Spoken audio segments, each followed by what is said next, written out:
Pinaiigting ng Bureau of Fire Protection Baguio ang kanilang kampanya laban sa sunog.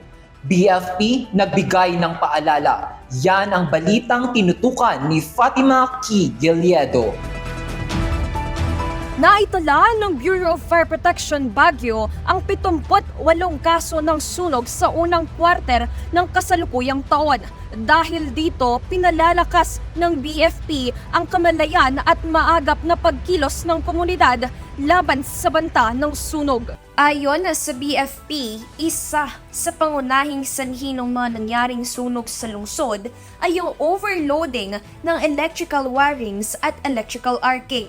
Upang maiwasan ang ganitong pangyayari, ipinapaalala ng BFP sa publiko ang regular na inspeksyon ng mga electrical system lalo na kung mahigit 10 taon na ito. I-check din natin yung mga electrical system ng bahay natin pag ito'y nag-iedad ng 8 to 10 years para po ma-ensure natin yung electrical system is gumagana. Mas magandang ipa-check natin sa licensed electrician para po ma-check yung electrical system. Bukod sa mga hakbang na ito, mahalaga rin ang mabilis na pag-uulat ng anumang sunog. Hinihikayat ng BFP ang publiko na kapag may sunog ay agad ipagbigay alam sa kanilang tanggapan o tumawag sa kanilang hotline number na 442-222.